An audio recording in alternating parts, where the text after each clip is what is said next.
Court. Two of the city's top officials in two fights over transparency, now facing the same looming outcome. A judge likely to decide what records City Hall can legally withhold pertaining to Monzi, the agency overseeing the mayor's crime-fighting strategy. This is making sure that we protect individuals' constitutional rights. At a press conference announcing his run for re-election, State's Attorney Ivan Bates standing shoulder to shoulder with several city officials as his dispute with the...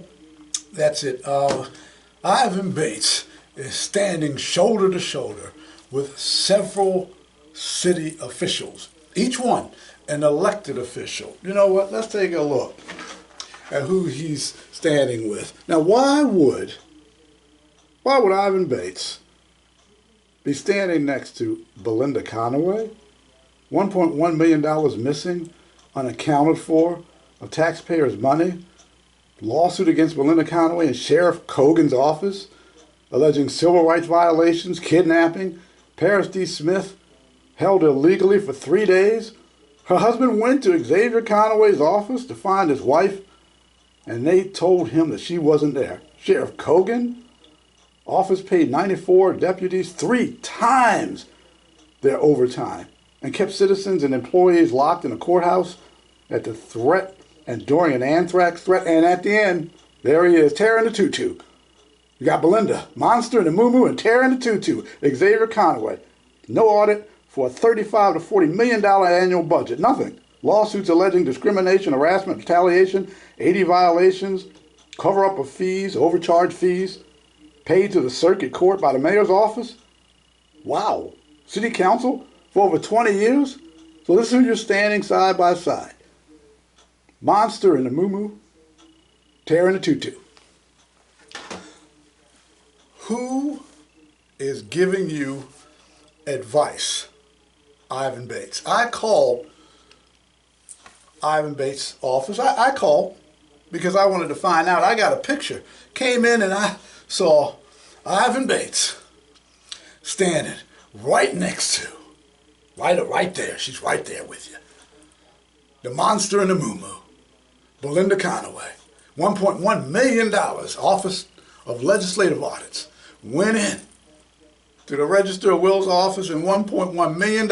Taxpayers' money. We don't know what, missing. So they give her a little slap on the list and send it to State Ethics Commission instead of the state prosecutor, A.G. Brown. That's who you have standing next to you? Cogan next to her? Xavier Conaway? $35, $40 million budget. He came in the office. I'm going to do an audit and find out where every penny is. That's what Xavier Conaway said. He did nothing. But he sure bragged about putting up the MDEC system, Maryland Electronic Court System. He implemented it.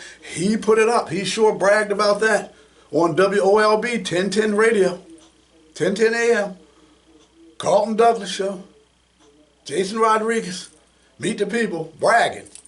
He didn't tell them, hey, shh, I'm not going to tell you guys that we paid for all these clerks to come in 2.5 years, remove the fees, allegedly, remove the fees, overcharge fees, so they don't show as being paid.